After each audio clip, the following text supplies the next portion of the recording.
Idea আছে? মনে আছে কতটা কোথায় ছিল? হ্যাঁ, রোমান। Good, very good. মানে তোমাদের নর্মালি আমি জানি না, তোমাদের সাথে আমার এই প্রথম ক্লাস, কিন্তু আমার অভিজ্ঞতায় দেখেছে যে বেশিরভাগ স্টুডেন্টরা লাস্ট মিনিট পর্যন্ত অপেক্ষা করে। লাস্ট মিনিট মানে পরীক্ষার আগের দিন, তারপরে সে পিডিএফটা দেখে না। মানে এটা যে মানে এটা তো খুব জরুরি তোমার মেজরের কোর্স না, কিন্তু তারপরে রেকর্ডিং হচ্ছে।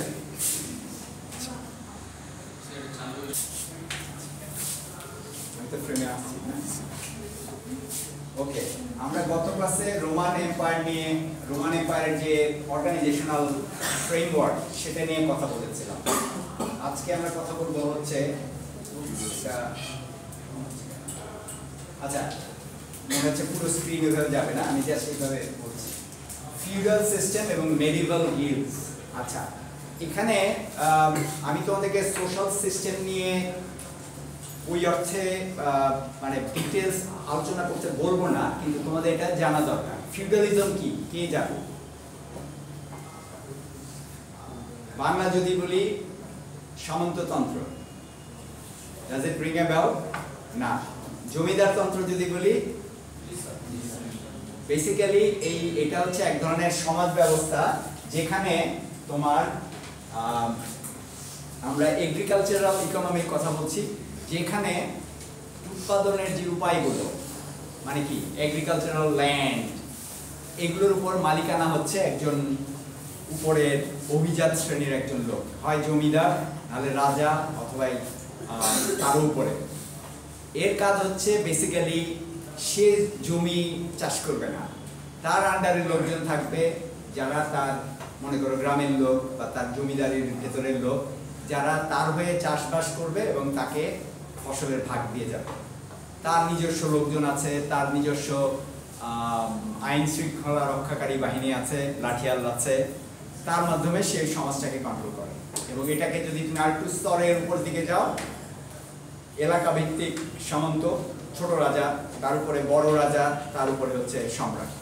আমরা এগুলোর বিলক্ষণ চিনি কিভাবে, মুঘল সাম্রাজ্য দেখেছি, সুবে বাংলা, এগুলোর কাহিনী আমরা, ইতিহাস আমরা সবই জানি। আচ্ছা, ওই সময়কার যে এই যে গিল্ডের কথা যখন আসছে, যে ওই সময়কার ফিউডালিজমের বৈশিষ্ট্যগুলো কি ছিল, সেগুলো আমরা জাস্ট এখানে একটু হালকা করে আলোচনা আছে। যে ল্যান্ড বেসড হায়ারার্কি, হায়ারার্কি মানে হচ্ছে স্তর, হ্যাঁ, যে কোনো কিছুর একটা স্ট্রাকচারের স্তর যখন তুমি বর্ণনা করতে যাচ্ছ, ইউ টক অ্যাবাউট হায়ারার্কি। তো এই হায়ারার্কিটা এরকম ছিল যে যাদেরই ল্যান্ড ওনারশিপ ছিল তাদের কাছেই আসল পাওয়ারটা, হ্যাঁ। এবং সেখানকার ক্যারেক্টারগুলো কি ছিল, ক্যারেক্টার বলতে আমি বোঝাই যে মানে কাদের, ওই সময়কার জনগোষ্ঠীর লোকজনকে আমরা কিভাবে আইডেন্টিফাই করতে পারি। প্রথম হচ্ছে কিং, তারপরে লর্ড, লর্ড হচ্ছে এলাকা ভিত্তিক জমিদার, ভ্যাসেলস, ভ্যাসেলস হচ্ছে তাদের অনুগ্রহ ভাজন প্রজা, আর হচ্ছে সার্ভ, সার্ভ এরা হচ্ছে হলো, এদেরকে একটু ভূমিদাস কথাটা শুনেছ, যারা কৃষি শ্রমিক, চাষবাস করছে কিন্তু জমি তার না, এবং সেটা বংশ পরম্পরায় করে যাচ্ছে, ঠিক আছে। এবং তার পরিবারের বিভিন্ন জিনিসপত্র, জীর্ণ অ্যাফেয়ার্স, এগুলো সমস্ত কিছু জমিদার কন্ট্রোল করছে। কার সাথে বিয়ে দিতে হবে, কিভাবে, কোথায় থাকবে, কি কাজ করবে, এইরকম কথা, এইরকম আচার সালিশ, এগুলো কিন্তু জমিদারকে দিয়ে, বুঝতে পারছো যে power is on the top. আচ্ছা, এই কনটেক্সট আমরা কেন এগুলোকে ই করছি, যে ওইরকম সময়ে যে অর্গানাইজেশনটা গড়ে উঠেছিল সেটা এই হায়ারার্কি মেনে নিয়ে গড়ে উঠেছিল। আর আরেকটা যেটা এখানে চিন্তার মানে লক্ষ্য করার বিষয়, সেটা হচ্ছে যে এটার প্রভাবটা কি, ওই সময়কার যে প্রোডাকশন, মানে আমরা অর্গানাইজেশনাল বিহেভিয়ার যখন করছি, অর্গানাইজেশনগুলো কোন লক্ষ্যে কাজ করছে, বা ওই সময়কার অর্থনীতির ভিত্তিতে তাদের ভূমিকা কি, এই ব্যাপারগুলো আমাদের লক্ষ্য করা উচিত। তো সেই অর্থে তুমি যদি ফিউডালিজমে দেখো, যে তখন এইরকম একটা ল্যান্ড বেসড হায়ারার্কি ছিল, যার মাধ্যমে তোমার এলাকার লোকাল স্থানীয় যেই প্রোডাকশন, বিশেষ করে মূলত এগুলোর পুরোটাই ছিল কৃষি প্রোডাকশন, সেগুলোর দেখাশোনা করতেন হচ্ছে লোকাল লর্ড। হ্যাঁ, এবং সেই লোকাল লর্ড কিন্তু এক ধরনের তার যে উপরের হায়ারার্কি তার সাথে কিন্তু খুব মানে কি বলবো এটাকে খুব কড়াকড়ি বন্ধনে আটকানো সেরকম না। কেন? মানে রাজাকে তুমি একটা বছরে একটা খাজনা দিচ্ছ বা মাঝে মধ্যে গিয়ে you are paying visit to him, that's it. কিন্তু আমি আমার লোকাল এলাকার যেই শাসনকর্তা, আমি আমার মতো চলি। আমার রেসপন্সিবিলিটি হচ্ছে বেসিক্যালি আনুগত্য স্বীকার করা রাজার প্রতি, আর এলাকার দেখাশোনা করা এবং এলাকার লোকজন যাতে রাজার বিরুদ্ধে না চলে যায় সেটা খেয়াল করা। ঠিক আছে? তো এই যে আনুগত্যের একটা পর্যায়ক্রম, সেটার উপর ভিত্তি করে অর্গানাইজেশনগুলো ওইভাবে তৈরি হয়েছিল। এবং সেই অর্গানাইজেশনের এই জন্য আমরা এটাকে বলছি ডিসেন্ট্রালাইজড। কেন? যে সরাসরি কন্ট্রোল না, যে রাজা প্রত্যেকদিন এসে খবর নেয় না যে লোকাল জমিদার কি করছে বা সে কিভাবে শাসন করছে। তো এখানে তার অটোনমি অনেক বেশি। অটোনমি মানে স্বায়ত্তশাসন তার অনেক বেশি। আচ্ছা, role of loyalty and protection, ওইটাই আমরা বলছি যে আমার এই যে আমি লোকাল জমিদারের কেন এত সুবিধা, কারণ আমরা সে অলরেডি একটা আনুগত্য স্বীকার করেছে রাজার উপর, রাজার সাথে, এবং সেটার ফলে যেটা হয়েছে যে প্রোটেকশনও পাচ্ছে সে রাজার কাছ থেকে। মনে করো আমি একটা ছোট এলাকার জমিদার, পাশের জমিদার সে চিন্তা করলো যে সে আমার ল্যান্ড নিয়ে নেবে, সে আমাকে যদি অ্যাটাক করে কে আমাকে বাঁচাবে, মানে সে হয়তো আমার চেয়ে শক্তিশালী। তখন ওই আমি উপরের ইসের কাছে চাইবো, মানে উপরের রাজার কাছে সাহায্য চাইবো। তার মানে কি প্রোটেকশন, আমার আনুগত্যের বিনিময়ে আমি পাচ্ছি প্রোটেকশন। এবং মজার ব্যাপার হচ্ছে আমাদের এখনকার সোসাইটিতে ক্রাইম ওয়ার্ল্ডেও এই একই জিনিস কাজ করছে। খেয়াল করে দেখা যায় সমাজ বাস্তবতা কিভাবে লিঙ্গার করে, মানে এখনো ওই যে ছোট মাস্তান বড় মাস্তানের উপরে নির্ভরশীল, এবং আরেক মাস্তান যদি তার এলাকার দখল নিতে চায় সে তার কাছে সাহায্য চায়। ঠিক আছে? আবার এটা যদি তুমি দেশ ইন্টারন্যাশনাল পলিটিক্সে দেখো, এই যে ইসরায়েলকে যদি আমেরিকা সাপোর্ট না করতো, ইসরায়েল হচ্ছে মিডল ইস্টের ছোট মাস্তান, আমেরিকা হচ্ছে বড় মাস্তান, ওয়ার্ল্ড মাস্তান, সে হচ্ছে তাকে প্রোটেকশন দিচ্ছে। হ্যাঁ, আবার অন্যান্য ছোটখাটো মাস্তান আরব মাস্তান যত প্রতিদ্বন্দ্বিতা করছে, কে সেটা? ইরান বা মনে করো হেজবুল্লাহ, এরা যখন তার জন্য একটু থ্রেট হয়ে যাচ্ছে তখন সে বড় মাস্তানের সাহায্য চাইছে। ঠিক আছে? তা এই যে মানে লয়্যালটি বেস এটার শুরুটা হচ্ছে তোমার প্রথমে এই মেডিভেল সময়, মেডিভেল মানে ওই যে ফিউডালিজমের সময়টাতে, ওইটাকে মেডিভেলও বলা হয়, বৌদ্ধ যুগ। হ্যাঁ, তো ওই সময় প্রোডাকশনের কনটেক্সটে যদি আসো তাহলে কিভাবে কাজ হতো? Trade and craft Guilds. Trade মানে হচ্ছে কিরকম, যে তখনকার এখন যেমন বড় আকারে বাণিজ্য হয়, যে একটা এলাকার এন্টিটি সে অন্য আরেক জায়গায় পাঠায়, চায়না যেমন মনে করো সারা ওয়ার্ল্ডে বিভিন্ন জিনিসপত্র সাপ্লাই দিচ্ছে, ওই সময় এগুলো ছিল না। ওখানে ছিল ছোটখাটো বণিকদের দল, যারা এক কমিউনিটিতে কিছু জিনিসপত্র ভালো তৈরি হচ্ছে সেগুলো নিয়ে যে কমিউনিটিতে এগুলো তৈরি হচ্ছিল না সেখানে নিয়ে বিক্রি করতো এবং এর বিনিময়ে সে কিছু লাভ পেত। কিন্তু তাদেরও সিল্ক রোডের আমরা নাম শুনেছি, চায়না থেকে শুরু করে একেবারে এইদিকে এশিয়া মাইনর মানে টার্কির কাছাকাছি পর্যন্ত ছিল। এই সিল্ক রোডটা বিখ্যাত ছিল কেন? সবাই যে ট্রেডাররা যাতায়াত করতো। ঠিক আছে? বাট এর মধ্যে বিপদও ছিল। কি বিপদ? পাইরেটস বলতে পারো। হ্যাঁ, পাইরেটসরা নর্মালি মানে জলদস্যু কনটেক্সটে। এইখানে ছিল হলো ইসেরা তোমার ওই যে চেঙ্গিস খান বা ওই ধরনের হান উপজাতি, এরকম না, ভাইকিংরা হচ্ছে ইউরোপের, এরা হচ্ছে এশিয়ার কথা বলছে। তো এই এদের কাছ থেকে আবার প্রোটেক্ট করার জন্য তখন তারা করতে এরকম অর্গানাইজেশন তৈরি করতো, সেটা হচ্ছে ট্রেড গিল্ড। আর ক্রাফট গিল্ড হচ্ছে বেসিক্যালি লোকালি কেন? যে মনে করো কিছু যেটা বাংলাদেশে এখনো অস্তিত্ব আছে, যে মনে করো একটা এলাকায় যাও, মনে করো তুমি ধোলাইখালে গেলে, ধোলাইখালে যে ছোট ছোট ইঞ্জিনিয়ারিং শপ আছে, তাই না, বিভিন্ন জিনিসপত্র তৈরি করে, ওদের ভেতরে কিন্তু একটা অলিখিত এখন বোধহয় নাই, একটা সমঝোতা আছে যে ওকে সাহায্য করবে। তাদের একটা লোকালি কোথাও যদি কোনো গভর্নমেন্ট যদি তাদের কোনো কিছুতে ট্যাক্স বাড়িয়ে দেয়, বা কোনো একটা ব্যাপারে তাদেরকে অসুবিধায় ফেলে দেয়, তারা একজোট হয়ে আন্দোলন করবে। এইগুলো হচ্ছে এই ক্রাফট গিল্ড। হ্যাঁ, তখনকার সময় এইগুলো ছিল বণিকদের একটা গিল্ড ছিল, আরেকটা ছিল যারা কারিগর, মানে ক্রাফট হচ্ছে ওইটাই যে যারা কারিগররা অল্প ছোটোখাটো কারখানা, মনে করো 10-15 জন, এর বেশি না, একজন ওস্তাদ কারিগর আছে, বাকিরা তার শিষ্য, আস্তে আস্তে আস্তে এরাও ওস্তাদ হবে, এরকম একটা ট্রানজিশন। এই ধরনের প্রোডাকশনের কনটেক্সটে এই যে অর্গানাইজেশনগুলো, এগুলো হচ্ছে তখনকার যুগের অর্গানাইজেশন। তাহলে আমরা এখানে আচ্ছা, তার আগে একটু শেষ করে নিই। গিল্ড ফাংশনস কি?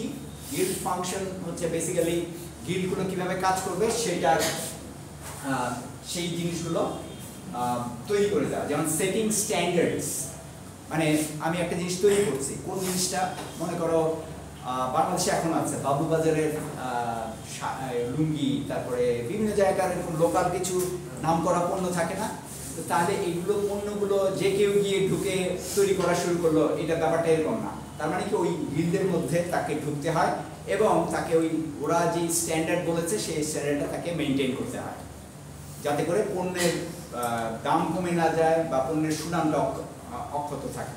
তো এইটা হচ্ছে setting standards. Regulating prices. Regulating prices মানে কি? আমি যেটা বাংলাদেশে এখন আমরা সব জায়গায় দেখি যে আমি এর কমে বিক্রি করবো না, এলাকা ভিত্তিক একটা ঐক্যমত আছে, সিন্ডিকেট আছে যে আমি এর নিচে যাবো না। তো তখনকার যুগে এরকম ছিল। আর ট্রেনিং অ্যাপ্রেন্টিস, অ্যাপ্রেন্টিস মানে হচ্ছে শিক্ষানবিশ, যে এদেরকে করে নিয়ে আসা, কি বলে, শিক্ষা দিয়ে উপরের দিকে স্কিলড লেবারে পরিণত করা। হ্যাঁ, তো এই ছিল তখনকার গিল্ডগুলোর। তাহলে আমরা 3 ধরনের অর্গানাইজেশন দেখতে পাই ওখানে। কি কি? একটা হচ্ছে ওই যে একেবারে উপরে যারা শাসন করছে, ঠিক আছে, যে জমিদার তন্ত্রের যেই অর্গানাইজেশন।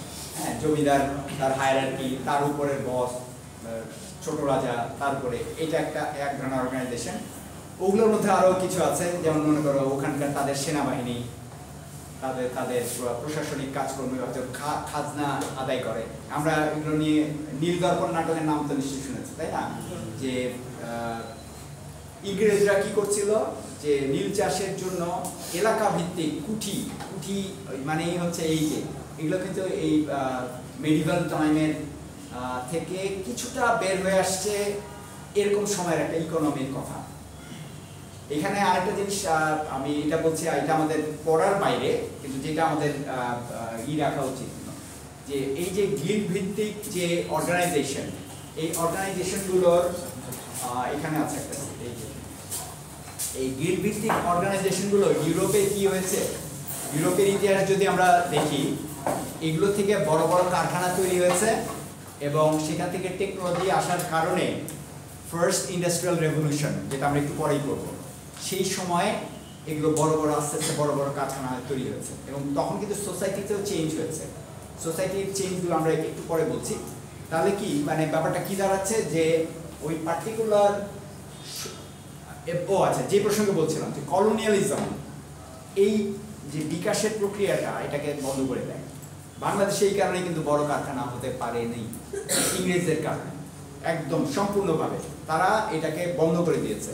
মানে আমাদের কিন্তু এই গিল্ড ছিল, ইউরোপেও গিল্ড ছিল, একই সময়ে বিকাশ লাভ করছিল এবং এলাকা ভিত্তিক যে অর্থনীতির যে ইন্ডিকেটরগুলো, মনে করো মাথাপিছু আয়, লোকজন কিরকম খেতে পাচ্ছে, তাদের আর্থিক অবস্থা কিরকম, এগুলো কিন্তু ইংরেজদের ইনভেশনের আগে ইউরোপের সমান ছিল বাংলাদেশে। আমি জানি না তোমরা এটা আগে জানতে কিনা। এখানে নোম চমস্কি নামে এক ভদ্রলোক আছেন, তাকে আমরা বিভিন্নভাবে পাবো। থিওরি অফ কম্পিটিশনে তার তৈরি করা জিনিসপত্র পড়ানো হয়, ল্যাঙ্গুয়েজের গ্রামার যে শ্রেণী বিভাগ, সেখান থেকে কিভাবে গ্রামার থেকে কিভাবে স্ট্রিং তৈরি হয়, এগুলো। আবার এই ভদ্রলোক, উনি লিঙ্গুইস্ট, এখনো বেঁচে আছেন, 96 ইয়ার্স ওল্ড। হ্যাঁ, আমেরিকার রাষ্ট্রনীতির সবচেয়ে কঠোর সমালোচক। হ্যাঁ, ওনার লেখা অনেক কিছু জানা যায়, যে আমি যেমন ওনার খুব ভক্ত পাঠক ছিলাম এবং এখন আর তো পড়ার সময় পাই না। ওনার বইয়ে আছে যে তদানীন্তন বেঙ্গল উনি যেটা বলছেন যে তখন বোর্ড বিল্ডিং এবং টেক্সটাইলে ইউরোপের সমকক্ষ ছিল, তাদের পার ক্যাপিটা ইনকাম ইউরোপের সমান ছিল। কিন্তু যখনই ইংরেজদের ইনভেশন শুরু হলো এবং ইংরেজরা আমাদের দেশের কর্তৃত্ব নিয়ে নিল, তখন থেকেই আস্তে আস্তে আমাদের ইকোনমি পিছানো শুরু করে এবং তার মানে কি এক্সপ্লয়টেশন শুরু হয়। এবং ইংরেজরা কিভাবে এই এক্সপ্লয়টেশনটা করে তোমরা কি জানো কিভাবে? মানে একটা তো হচ্ছে পলিটিক্যালি এসে আমি দেশ দখল করে নিলাম, তার রিসোর্স ব্যবহার করছি, কিন্তু আরেকটা পরোক্ষ ব্যাপার আছে, সেটা হচ্ছে কি যে কোনো কলোনিয়াল পাওয়ার ওই দেশের সম্পদ ব্যবহার করে যাকে সে দখল করেছে এবং সেই দেশের যে মার্কেট, লোকাল মার্কেট, সেটাকেও সে ক্যাপচার করে নেয় এবং সেটার মধ্যে তার নিজের বিভিন্ন, মনে করো তার দেশে যেই জিনিসগুলো তৈরি হয় সেগুলোর একটা অ্যাক্সেস বাজার সে তৈরি করে ফেলে। একই জিনিস হচ্ছিল যে ম্যানচেস্টারের টেক্সটাইল মিলগুলোতে যেই কাপড় তৈরি হতো সেগুলো বাংলাদেশে চালানোর জন্য আমাদের মসলিনকে ধ্বংস করে দেওয়া হয়, মসলিন শিল্পকে ধ্বংস করে দেওয়া হয়। ঠিক আছে? তো এই যে মেডিভেল যুগ থেকে যখন একটু তুমি হায়ার ফর্ম অফ সোসাইটির দিকে যেতে চাও, ওই জায়গায় এসে তোমার কলোনিয়ালিজম তোমাকে থামিয়ে দেয়। আফ্রিকাতেও একই কাজ হয়েছে, সাউথ ইস্ট এশিয়া, তারপরে ওই পাশে ওয়েস্ট এশিয়া, এগুলো তো একই হয়েছে, কিন্তু কম বেশি রেজিস্ট্যান্সের মাধ্যমে তারা একটু এটা পার হয়ে আসতে পেরেছে, আমরা একটু কম পেরেছি। এই যে আমরা যে পিছিয়ে পড়া একটা দেশ সারা পৃথিবীতে, এই পিছিয়ে পড়া দেশের মানে পাপ, কার পাপে এই অবস্থা? আমরা বলি যে আমরা অলস, এই সেই বিভিন্ন কথাবার্তা শোনা যায়, এগুলো কিন্তু কলোনিয়াল পাওয়ারগুলো শিখিয়ে দেয়া ভুলি। বাঙালিরাই যখন আবার আমেরিকাতে যায়, ইউকেতে যায়, বিভিন্ন অন্যান্য দেশে যায়, তারা তখন ফ্লারিশ করে, শাইন করছে, তাহলে বাংলাদেশে কেন পাচ্ছে না? তার মানে কি এখানকার যে সোশ্যাল স্ট্রাকচারটা সেটাকে ক্রিপল করে দেওয়া হয়েছে এবং এটাকে আমরা, এবং এটার দায়িত্ব যার হাতে গেছে, এই যারা আমাদের দেশ চালায়, সেটা আওয়ামী লীগ, বিএনপি যাই বলো বা জাতীয় পার্টি, হোয়াটএভার যাকেই বলো, তারা ওই তাদের কলোনিয়াল মাস্টারদের ভাবধারা নিজের ভিতরে নিয়ে ফেলেছে। তারাও মনে করে যে তারা একটা এলিট গ্রুপ, সারা বাংলাদেশের অন্যান্যরা হচ্ছে অচ্ছুত, তাদেরকে আমার গঠন করতে হবে, তাদেরকে আমার তাদের উপর চাপিয়ে দিতে হবে। এখন নিচে যারা আছে তারা চোখ বুঝে নাক বুঝে কিছুদিন সহ্য করে, তারপরে যখন এটা খুব বেশি হয়ে যায় তখন আর পারে না, তখনই গণ অভ্যুত্থান ঘটে। এটা বারবারই ঘটছে, খেয়াল করে দেখো। 71-এ ছিল বাইরের শত্রুর বিরুদ্ধে, 75, 76-এ শুরু হয়, তখন জিয়াউর রহমানের বিরুদ্ধে এরকম ছোট ছোট 22টা অভ্যুত্থান হয়েছিল তার বিরুদ্ধে। হ্যাঁ, যদিও বেশিরভাগই আর্মির ভেতরে, কিন্তু লাস্ট যেটা 7ই নভেম্বর সেটা কিন্তু আর্মির বাইরের লোকজন নিলেও ছাত্র জনতার অভ্যুত্থান এখন বলা হয়, কিন্তু এটা হচ্ছে সত্যকে আড়াল করার চেষ্টা। মানে অভ্যুত্থানটা কিন্তু ছিল জিয়াউর রহমানকে বন্দি করে ফেলা হয়েছিল, হ্যাঁ, অভ্যুত্থানটা ছিল হলো ক্ষমতা দখল করার জন্য, এবং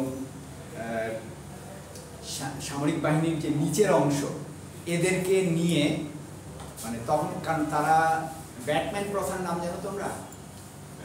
ব্যাটম্যান প্রথা মানে আর্মিতে এটা এখনো অন্য ফর্মেটে টিকে আছে, সেটা হচ্ছে কি একজন সিপাহীকে একজন অফিসারের একেবারে ভৃত্য হিসাবে, চাকর হিসাবে ট্রিট করা হতো। ঠিক আছে? অত্যন্ত অমানবিক। দেখা গেল যে অফিসারের বাচ্চার নোংরা কাপড় চোপড়, মনে করো বাথরুম করে ফেলেছে, সেইগুলো কাপড় চোপড় ধুচ্ছে, সে সারাদিন বাজার করছে, রান্না করছে, তাকে খাটাচ্ছে, মানে বাসার চাকর। হ্যাঁ, এইটার বিরুদ্ধে প্রচণ্ড ক্ষোভ তৈরি হয়েছিল এবং সেই ক্ষোভ থেকে দেখা যায় যে এয়ারফোর্সের একটা বিদ্রোহ হয়, সেখানে এয়ারফোর্সের প্রায় 22 জন না 23 জন অফিসারকে মেরে ফেলা হয় 77-এ খুব সম্ভব। মানে ওই সময় এটা খুব বেশি পাইনি কেন, ওই সময় আবার আরেকটা ঘটনা ঘটে, মানে আমি বলতে পারবো লিভিং হিস্ট্রি। ওই সময়ে জাপানের একটা বামপন্থী গেরিলা গ্রুপ, রেড গার্ডস, ওরা করে কি জাপান এয়ারলাইন্সের একটা প্লেন হাইজ্যাক করে বাংলাদেশে এসে ল্যান্ড করায়। হ্যাঁ, ল্যান্ড করায়, ওইটা নিয়ে প্রচণ্ড কথাবার্তা, মানে নিগোসিয়েশন হচ্ছিল, পরে তারা সারেন্ডার করে, কিন্তু ওই নিগোসিয়েশনের মধ্যে এয়ারফোর্স, বাংলাদেশের এয়ারফোর্স তখন মানে টপ এয়ারফোর্সের যে টপ ব্রাস তারা এটার সাথেই ছিল, এর মধ্যে থেকে ওই অভ্যুত্থান ঘটে। মানে দুইটার বোঝা মিলে অভ্যুত্থানের কথা ওইভাবে আসে, পরে ওই অভ্যুত্থানটাকে খুব শক্ত হাতে দমন করা হয়। অনেক এরকম জুনিয়র অফিসারকে মেরে, এনসিও বা সিপাহী এদিকে, এয়ারম্যান এদিকে মেরে ফেলা হয়। অনেকে জেলে, এগুলো হচ্ছে শুরু বাংলাদেশের তখনকার ইসে। তারপরে মনে করো নেক্সটটা কবে হলো, জিয়াউর রহমান যেটাতে মারা গেলেন 81, এবং তারপরে এরশাদ ক্ষমতা দখল করলো। এরশাদের সময় আবার এরকম চললো, জনগণ আবার খেপে গেল। 1983 থেকেই কিন্তু ছাত্ররা আন্দোলন করছে, 83 থেকে। এই যে মধ্য ফেব্রুয়ারি কথাটা শুনেছো তোমরা? মধ্য ফেব্রুয়ারি হচ্ছে হলো তোমার 14ই ফেব্রুয়ারিতে প্রচণ্ড একটা স্টুডেন্ট প্রোটেস্ট হয়। ওইটার জন্য এলাকায় এলাকায় আর্মি নামিয়ে দেওয়া হয়, বিডিআর নামিয়ে দেওয়া হয়। তারা একেবারে বাড়ি গিয়ে ধরে ধরে স্টুডেন্ট নিয়ে, এই যে বাড়িধারা ডিওএইচএস তখন একটা মাত্র তখন এটা ই করা হচ্ছে আর কি, ল্যান্ড তৈরি করা হচ্ছে, মানে কাঁটাতারের বেড়া দিয়ে ওইখানে এটাকে বন্দি করে রাখা হয়। প্রচুর নির্যাতন হয়। আমাদের একজন বড় ভাই বুয়েটে পড়তেন ইলেকট্রিক্যালে, তাকে প্রচণ্ড রকম পিটানো হয়, লিডার ছিলেন আন্দোলনে, এবং ইলেকট্রিক শক দিয়েই করা হয়। তিনি 2 বছর আর পড়াশোনায় ফেরত আসতে পারেন, কিন্তু পুরো পাগলের মতো হয়ে গেছে। তো এই যে এগুলো অজানা তথ্য, অজানা হিস্ট্রি, তো এই জিনিসগুলো I hope someone is writing it, আমি জানি না, কিন্তু এই ব্যাপারগুলো তার মানে কি, যে একটা জনগোষ্ঠীর লোকজনকে তুমি সুপার এক্সপ্লয়েট করতেই থাকো আর পার পেয়ে যাবা, এটা কিন্তু হবে না। একটা সময় সে রিভল্ট করবে। 90-তে যেটা হয়েছিল, তারপরে দেখেছি আমরা যে তোমার 2008-এ গিয়ে আরেকটা এরকম বড় সড়ক ছিল। তারপরে আবার হাসিনা অনেকদিন আরামে থাকলো, এখন আবার সে পালাতে বাধ্য। সো এই যে এই ব্যবস্থাটা যদি চেঞ্জ না হয়, এটা কিন্তু ঘটতেই থাকবে। তো এই ব্যবস্থাটা যে এইরকম, সেটা বেশিরভাগ জেনজিরা জানে না, ঠিক আছে? তো সেই কারণে আমি এগুলো বলছি। কেন? যে সোশ্যাল অর্গানাইজেশন, মানে আমরা এই যে এই ব্যাপারগুলো পড়ছি, তো শুধু টেক্সট বুকের ব্যাপার না। মানে যদিও আমি যেটা বলছিলাম একটু আগে, যে বিজনেস স্টাডিজের কনটেক্সটে এটাকে একটা টেক্সট বুক, এটা আদর্শ একটা ব্যবস্থা হিসাবে দেখানো হয়, যে হ্যাঁ এইভাবে সারা পৃথিবী চলেছে, এটা একটা নর্মাল জিনিস উঠে এসছে। না, এর ভিতরে প্রচণ্ড রকম টার্ময়েল আছে। মানে পুরো সোসাইটি, পৃথিবীর ইতিহাস কিন্তু এত শান্তশিষ্ট, একেবারে নিরাপদ, খুব চমৎকার ট্রানজিশন হয়েছে, এগুলো না। এইগুলোর ভেতরেই উঠা নামা, উত্থান পতন, এরকম সমস্ত কিছু আছে। ওগুলো দেখেই আমাদেরকে বুঝতে হবে যে আমি কিভাবে, কোন জায়গায় দাঁড়াবো, সোশ্যাল এক্সিস্টেন্স আমার জায়গাটা কোথায়, ওই ব্যাপারটা বোঝার জন্য, ঠিক আছে? তো এই কারণে আমি এই হিস্ট্রির ব্যাপারগুলো বলছি। তো এখানে তাহলে আমরা দেখলাম যে 3 ধরনের অর্গানাইজেশন মোটা দাগে। একটা হচ্ছে যে এই ওই সোসাইটিটাকে রুল করছে তাদের অর্গানাইজেশন, এবং তাদের উপরে বিচার ভাগ আছে, প্রশাসনিক, হয়তো মোটামুটি একটা বিচার ব্যবস্থা একটা কিছু দাঁড়াচ্ছে। এবং এটার অপোজিটে আমরা যদি দেখি, মিডল ইস্ট বা ওই সাইডগুলোতে যখন মুসলিম শাসন ছিল, এগুলোর প্যারালালি সেখানে কিন্তু এই যে কাজীদের গল্প শুনে আমরা, আলিফ লায়লা, 1000 রাত্রির গল্প এখানে শোনা যায় না? এই যে ছোট ছোট বিচার ব্যবস্থাই, ওগুলো কিন্তু এইরকমই এই সময়কার অর্গানাইজেশন, ঠিক আছে? এখন নর্মাল অর্গানাইজেশনাল বিহেভিয়ারে, বিজনেস স্টাডিজের কনটেক্সটে এটাকে শুধুই ধরা হয় যে ও বিজনেসের কনটেক্সটে বা টাকা কামানোর বা ব্যবসা বা ইকোনমির কনটেক্সটে অর্গানাইজেশন। না, ব্যাপারটা সেরকম না। হ্যাঁ, ওইটা হয়তো একটা সাইড, কিন্তু এর পেছনেও অনেক সাইড আছে, সেগুলো আমাদেরকে চিন্তা করতে হবে। নাহলে এই যে এখনকার বিজনেস অর্গানাইজেশনগুলোতে, কর্পোরেশনগুলোতে যে বিভিন্ন ধরনের ঝামেলা হচ্ছে, কালকেই আমি দেখলাম অ্যামাজনের ওয়্যার হাউসে যে লেবার প্র্যাকটিস, আমি জানি না কেউ জানো তোমরা অ্যামাজনের ওয়্যার হাউসের লেবার প্র্যাকটিসগুলো? অ্যামাজন তো একটা কোম্পানি হিসেবে আমরা সবাই জানি, জগৎ বিখ্যাত, জেফ বিজোস, বিশাল একটা আইকন টাইপের, হ্যাঁ, কিন্তু তার যেই তার এক্সপ্লয়টেশন, তার লেবার এক্সপ্লয়টেশন, তার ওয়্যার হাউসে লোকজনদেরকে বাথরুমে যেতে দেওয়া হয় না, কন্টিনিউয়াসলি কাজ করতে হয়, রিপ্লেসমেন্ট নাই, যে আমি অসুস্থ হলাম আমার জায়গায় অন্য আরেকজন আসবে, এরকম। তারপরে মজুরিও অত বেশি আহামরি কিছু না। যখন কোভিড-19 হয়েছিল তখনও তাদেরকে কাজ করতে বাধ্য করা হয়েছে, ঠিক আছে? সো এটাও কিন্তু এখনকার বিজনেস অর্গানাইজেশন। তাহলে আমরা এই রোজি, এটাকে আমরা এটা একটা ভয়ানক রকম পিকচার, কিন্তু এটাকে তার বিজনেস ক্ষেত্রে তার সাফল্যের কনটেক্সটে এটাকে তার একটা রোজি পিকচার দেখানো হওয়ার চেষ্টা করা হয়, বাট সেটা ট্রু না। করোনার সময় সে এইসব প্র্যাকটিস করে তার ওয়েলথে সে $26 বিলিয়ন অ্যাড করেছে। চিন্তা করতে পারো? এবং এই একই লোক এবার কি করেছে, এবার ট্রাম্পের বিরুদ্ধে যাবে দেখে, কারণ সে হচ্ছে পত্রিকা কন্ট্রোল করে। কোন পত্রিকা? LA Times. সে তার পত্রিকায় LA টাইমস না, ওয়াশিংটন পোস্ট বোধহয়, এই দুটার যে কোনো একটা, আমি এক্সাক্ট এটা ভুলে গেছি।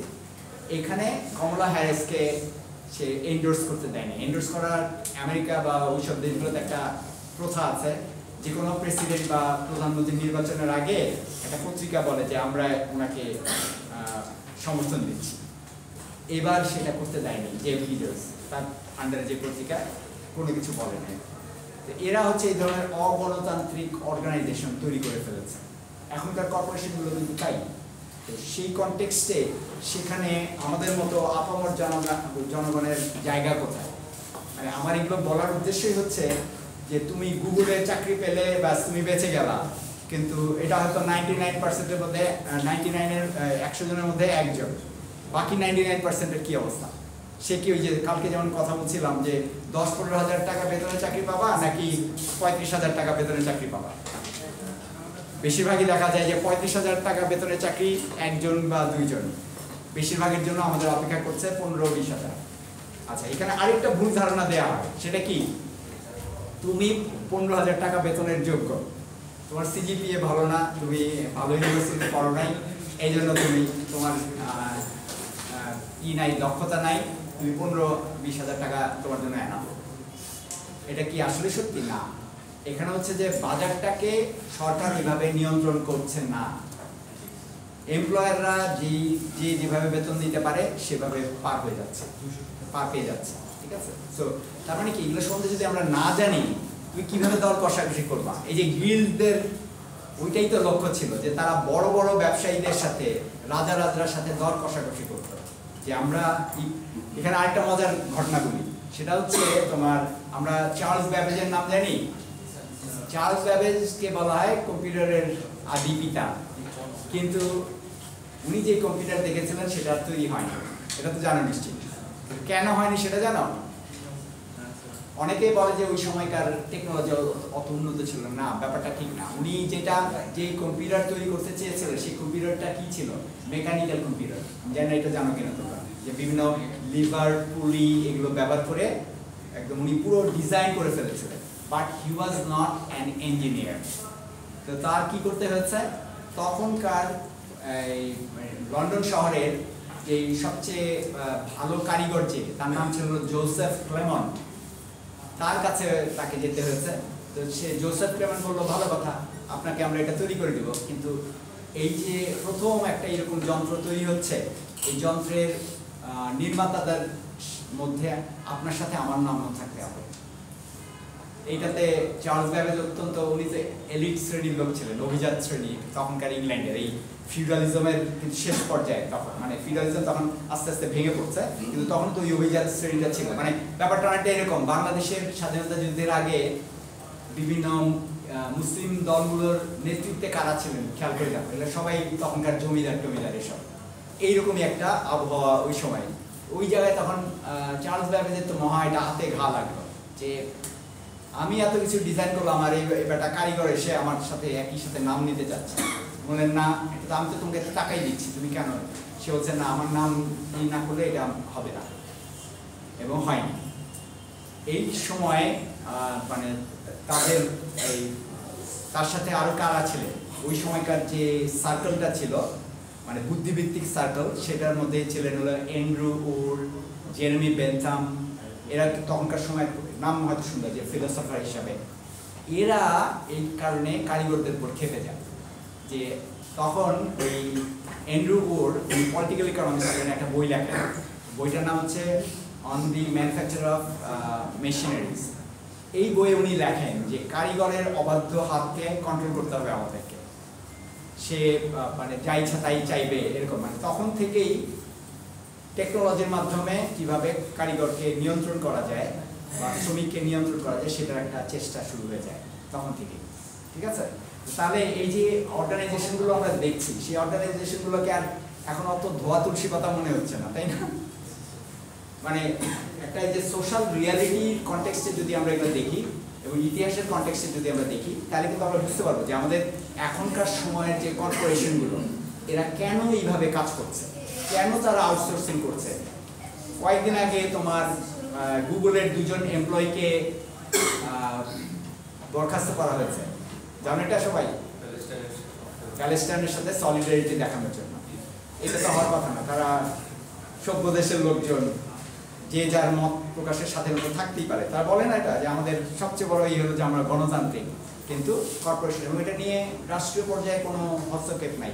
গুগল একটা বিশাল বেহিমত বলে এগুলাকে, বিশাল একটা এন্টিটি।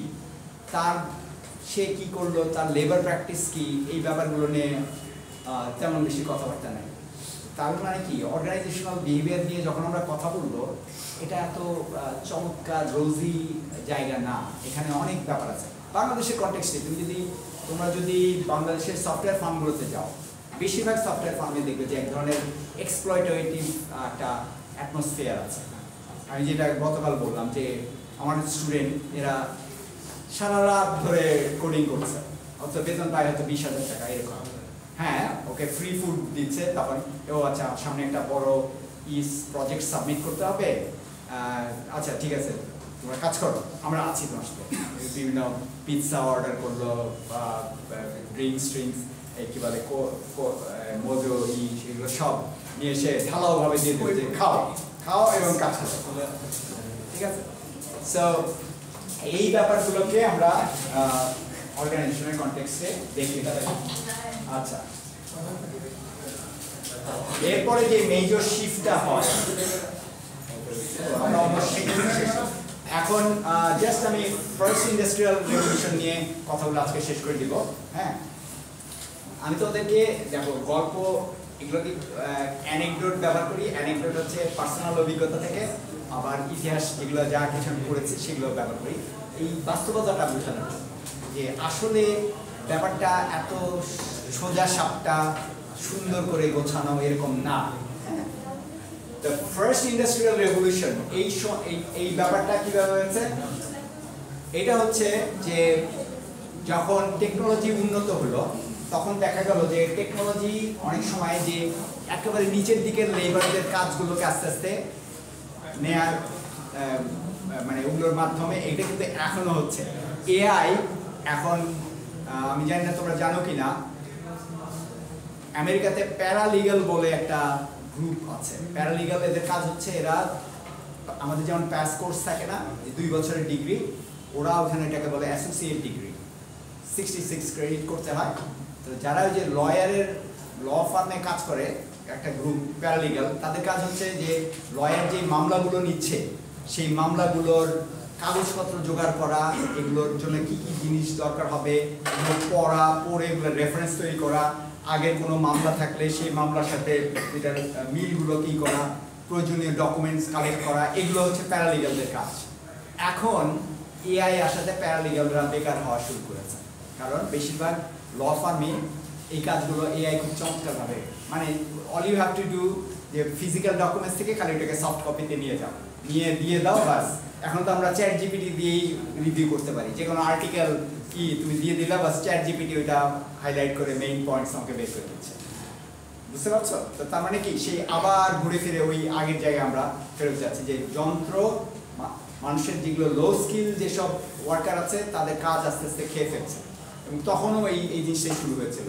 এবং তখন এই বড় যেই ফ্যাক্টরিগুলো, বিশেষ করে তোমার 16শো শতাব্দীর শেষের দিক থেকে ফ্যাক্টরিগুলো, বিশেষ করে টেক্সটাইল মেশিনারিজ হওয়াতে, যে পাওয়ার লুম নাম শুনেছ কি নাম জানি না, মানে অটোমেটেড তাঁত। হ্যাঁ, এবং আমাদের কম্পিউটার সায়েন্সের সাথে তার একটা সম্পর্ক আছে, কেউ জানো কি না? পাওয়ারলুম, যেই অটোমেটিক পাওয়ারলুম কাজ করানো হতো পাঞ্চ কার্ড ব্যবহার করে। পাঞ্চ কার্ড ব্যবহার করে ওই ইনস্ট্রাকশনগুলো, যে কোন দিকে যাবে তোমার নিডলগুলো, সেগুলোকে করা হতো এবং সেটা ফিট করে মেশিনকে কাজ করানো হতো। ঠিক আছে, এই পাঞ্চ কার্ড কে আবিষ্কার করেন? তো এটা নিয়ে খুব ভালো কাজ করেন হচ্ছে এই ভদ্রলোকের নাম হচ্ছে, না পাঞ্চ কার্ড বোধহয় 16শো শতাব্দীতে ব্লেইজ প্যাসকেল অথবা এরকম কেউ একজন আবিষ্কার করেন। কিন্তু এটা নিয়ে সবচেয়ে ভালো কাজ শুরু করেন হচ্ছে এই ভদ্রলোকের নাম হচ্ছে, যার নামে ফোরট্রান প্রোগ্রামিং ল্যাঙ্গুয়েজে তার নামে হারমেন হলোরিথ, নাম শুনেছে কিনা? উনি প্রথম আমেরিকান যে আদমশুমারি হয় 1800s-এ, তখন দেখা যেত 10 বছর পর পর আদমশুমারি হতো। তো আদমশুমারির গণনা করতে করতে নেক্সট আদমশুমারির ডেট চলে আসতো, এরকম অবস্থা। মানে বিশাল দেশ তো, তাই না? এটাকে উনি সহজলভ্য করার জন্য উনি করলেন কি, এটাকে এই আদমশুমারির ডেটাগুলোকে পাঁচ কার্ডে কনভার্ট করে সেটাকে আবার পাঁচ কার্ড রিডার দিয়ে রিড করে দেখা গেল যে 2 বছরের মধ্যে ওনারা এই কাজটা করে ফেলতে পারবেন। এবং এই যে IBM কোম্পানির কিন্তু প্রতিষ্ঠাতা ছিলেন এই হারম্যান হলওয়ে। পরবর্তীকালে এটা ওনার পরিবার বিক্রি করে দেয়, আরো বড় মালিকানায় চলে যায় IBM। হ্যাঁ, ওনার মানে চালাকিটা হচ্ছে উনি এই যন্ত্র যে পাঁচ কার্ড রিডার এটা বিক্রি করেন নাই, উনি ওটা পেটেন্ট নিয়ে রেখেছেন, কিন্তু উনি ওই মেশিন তৈরি করে ওগুলা US গভর্নমেন্টকে ভাড়া দিতেন। যথেষ্ট চালাক, মানে আমেরিকান ক্যাপিটালিস্টরা হচ্ছে এইরকম, বুঝছো? যে আমি একটা জিনিস নতুন কিছু আবিষ্কার করে এটা দিয়ে আমি টাকা তুলবো, ওই করবো, অন্যদেরকে দাবিয়ে রাখবো। রাইট ব্রাদার্সের নাম আমরা জানি, রাইট? প্লেনের ফ্লাইটের যে টেকনোলজি এটা তারা আবিষ্কার করে, বাট ওই সময় আরো 4-5 জন ইঞ্জিনিয়ার এই কাজটা করছিলেন। রাইট ব্রাদার্সের কৃতিত্ব হচ্ছে তারা এটা আবিষ্কার যখন দেখছে এটা কাজ করছে, দৌড় দিয়ে US পেটেন্ট অফিস বুঝি আমরা, যেখানে তোমার একটা আবিষ্কারকে তুমি তোমার নামে রয়্যালটি নিয়ে নিতে পারো, যে এটা আমি আবিষ্কার করছি, এখন এটার উপর আর কেউ হাত দিতে পারবে না। এই রাইট ব্রাদার্স দৌড় দিয়ে গিয়ে তাড়াতাড়ি এটা করে, তারপরে ওই সময় অন্যান্য যারা ইঞ্জিনিয়ার এগুলো নিয়ে কাজ করছিলেন তাদের উপরে মামলা ঠুকে দেয়। মামলা ঠুকে দিয়ে বলে যে এরা আমার টেকনোলজি ব্যবহার করছে, আমাকে রয়্যালটি দিতে হবে।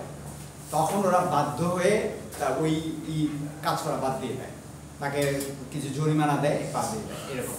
মানে এইটা হচ্ছে কি, যে পেটেন্ট কিভাবে সায়েন্স অ্যান্ড টেকনোলজির বিকাশকে রোধ করতে পারে। এই যে লিনাক্সের সাথে, মানে এগুলোকে আমি তোমাদেরকে কানেক্ট করতে বলছি কি হিসাবে, যে ওপেন সোর্স টেকনোলজি আর প্রোপ্রাইটারি টেকনোলজির মধ্যে যে পার্থক্যটা, ওপেন সোর্স টেকনোলজি একটা পার্টিকুলার টেকনোলজির বিকাশকে খুলে দেয়, হ্যাঁ, লিনাক্সের কনটেক্সটে যদি আমরা দেখি। আর ক্লোজ সোর্স যেটা বা proprietary technology, Microsoft and Google and all that, এরা কিন্তু তাদের কাছে কুক্ষিগত করে রেখেছে এটার।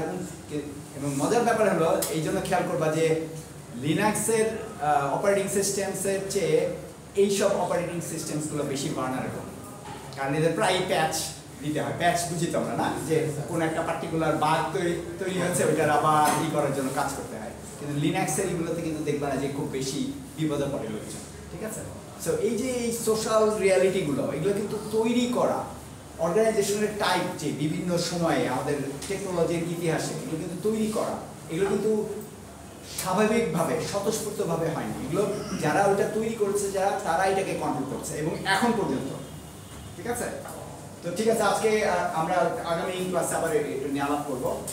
মানে এখন আমি তোমাদেরকে একটা জিনিস বলবো, যে এই যে এখানে তো সমস্ত কিছু সংক্ষেপে দেওয়া হচ্ছে, তুমি যদি এগুলো নিয়ে একটু পড়াশোনা করো, একটু গুগল সার্চ দাও, it will be better for you. তোমার এই মুহূর্তে খুব কাজে লাগবে সেটা না, কিন্তু এটা ইউ আর মোর অ্যাওয়্যার, ওয়াকিবহাল থাকলা যে কোনো কিছু নেই। এই যে আমি হারম্যান হলওয়ে নিয়ে কথা বললাম, আর তারপরে তোমার জোসেফ ক্লেমেন্ট নিয়ে কথা বললাম।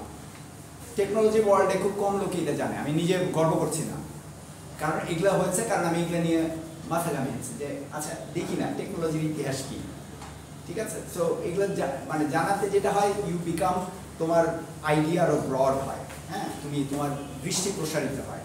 কাজেই এই মুহূর্তে আমার কথা মনে হতে পারে যে স্যার আমাদের উপর অনেক কিছু বার্ডেন চাপিয়ে দেন, এত সময় নাই, কিন্তু you will be benefited in the long run, বুঝি অবশেষে, ঠিক আছে? Okay, thank you for your attention.